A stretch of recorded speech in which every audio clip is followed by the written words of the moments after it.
खुलुमबाय बयखौबो बे समाव आङो मोनसे गोनांथार आपडेट लानानै फैलायबाय अल बड' एक्स भलन्टियार फर्स अर्गेनाइजेशननि खौरांगिरि मेल 2030 मायथाइयाव बिजेपि सरकारा गोदानै गं दाइन रायजो सोरजिनो थांगासिनो दङ बेबायदि होननानै खौरांगिरि मेलनि गेजेरजों फोरमायदों ललिन कुमार ब्रह्म बिथाङा दानि बिजेपि गभर्नमेन्टआ 2029 आरो 30 नि गेजेराव सारा भारतआव 8टा गोदान रायजो दानायनि मोनसे प्लेनिं लादों होननायखौ जों खोनानो मोनदों।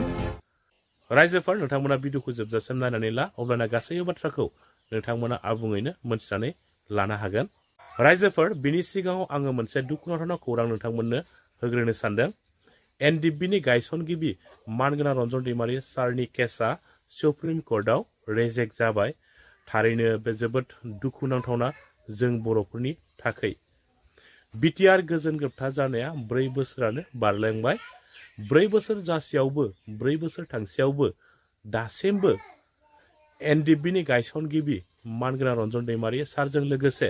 जायफ्रा एनआइए केसआव दासिमबो गुवाहाटीनि सेन्ट्रेल जेलावहाय जोबनानै दोनजादोंमोन बिथांमोना दासिमबो उदां अख्राङाव फैनो हायिया एबा जोबथेसालिनिफ्राय दासिमबो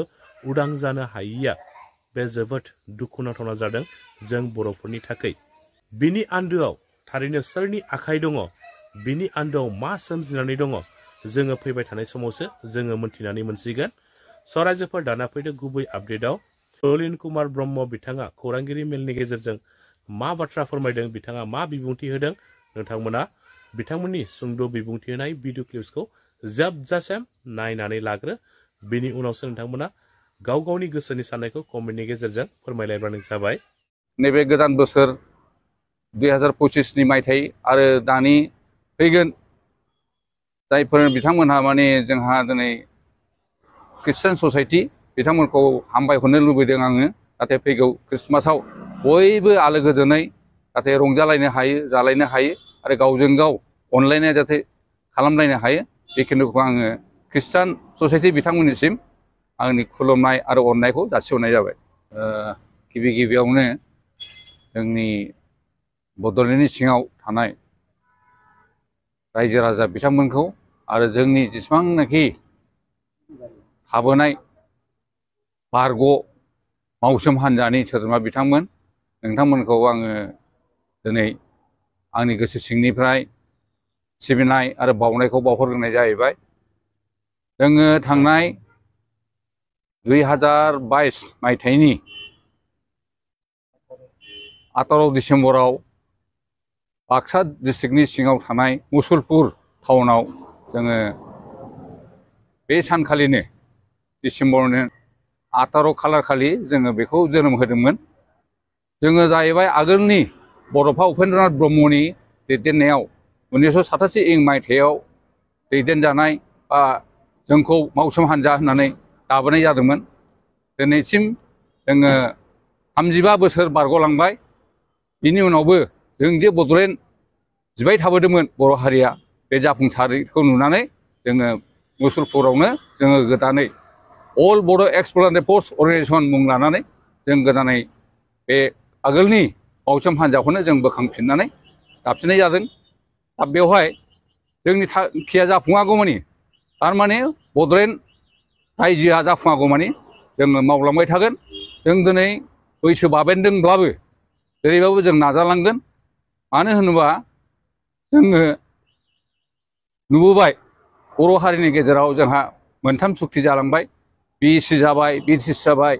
एबा बिटिआर जालांबाय खिन्थु जोंनि जेनाखि बड'लेण्ड बिनाय बे मोगथाङाव जाफुंसारनाय नुवाखै बा जों मोनाखै। दा बुंनो थाङोब्ला 3 एग्रिमेन्ट जादोंबाबो दिनै बर'नि गेजेराव गावजों गाव नारलायलायनाय हिंसा हिंसि जानाय बा राजनैतिक भाबै गावजों गाव नांलाय खमलाय जानायखौ जों बांसिननिफ्राय बांसिन नुदों। जों ओंखायनो दा बर' हारिखौ ज'यैनो खौसे खालामनानै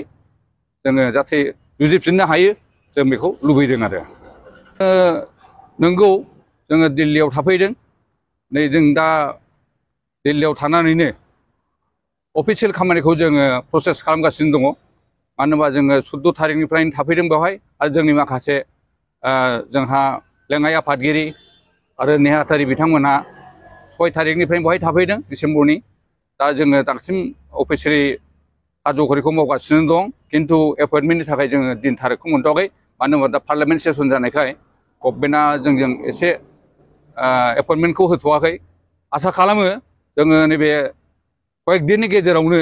एपइन्टमेन्टनि थाखाय प्राइम मिनिस्टार हम मिनिस्टार प्रेसिडेन्ट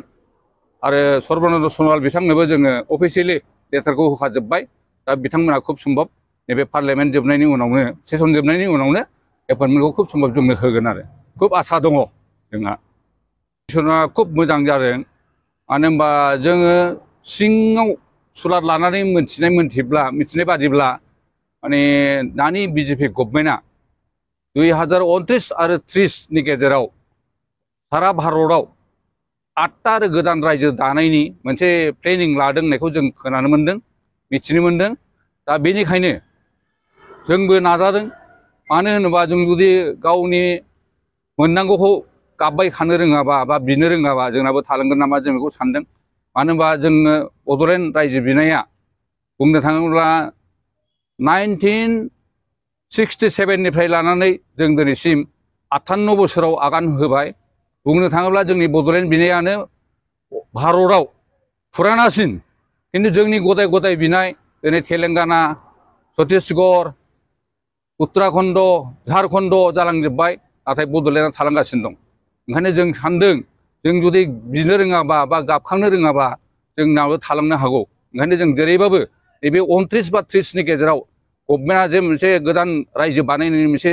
प्लेनिं बानायदों बेवहाय जाहाथे जोंनि बड'लेण्डआ थालाङा जों बेखौनो साननानै गोख्रोङै जों नाजाबाय थागोन आरो बेनिखायनो आं दिनै खावलायनो लुबैदों नैबे गोदान दिल्लीनिफ्राय जाहाथे जोंनि बिटिसिनि सिङाव थानाय जेसेबांनाखि पलिटिकेल हान्जाफोर दङ बा जेसेबांनाखि ससियेल अर्गानाइजेसन दङ जों गासिबो जोंनि माखासे बाथ्राफोरखौ लानानै जाहाथे हिंसा हिंसि जालायलाया राजनितिबाबो जाहाथे नारा नाथा जालायलाया जों जाहाथे बड'लेण्ड मोनसान्दि जयैनो खौसेयै जाहाथे खामानि मावनो हायो जों बेखौ खावलायो आरो जोंनि आफादनिफ्राय आं बेखौनो अरायबो खुलुमहरगोन जाहाथे राजनितिक भाबै थाथ'लायनानै जोङो जाहाथे खौसेयैनो जाहाथे जों बड'लेण्डखौ मोगथाङाव जाहाथे लाबोनो हायो आरो बड'फा उपेन्द्रनाथ ब्रह्मनि सिमाङा जाहाथे मोगथाङाव फैयो जों बेखौनो आफादनि जानानै आं दिनै आफादगिरि हिसाबै बेखौनो खावलायनो लुबैदों आरो खुलुमहरो जाहाथे धोरोमजों धोरोम फारागफोरखौ दोनथ'लायनानै जाहाथे बयबो नाजायो आरोखि आरो जोङो लासैनो नाजालांबाय थानायनि गेजेरजों जों बयखौबो जों खौसे खालामनो नाजागोन बेवहाय जाहाथे जोंखौ खुनु माने गाज्रि मोना आरो बेनिफ्राय जोंबो जेसेबांखि आफाद जाया मानो बयखौबो ज' जानानै जाहाथे फैयो रायजो मोनखांनानै जोंनि बर' हारिया बबे पलिटिकेल हान्जाजों थाफानानै रायजोखौ खुङा बे आलादा बाथ्रा खिन्थु दा जे जोंनि गेजेराव UPPL आरो BPF एसे नारा नाथा जाबाय थायो बेफोरखौ जोङो एसे दुखु मोनो जाहाथे खौसे जालायनानै जोंनि बड'लेण्डआ जाहाथे जाफुंसारो जों बेखौनो खावलायबाय थागोन आरो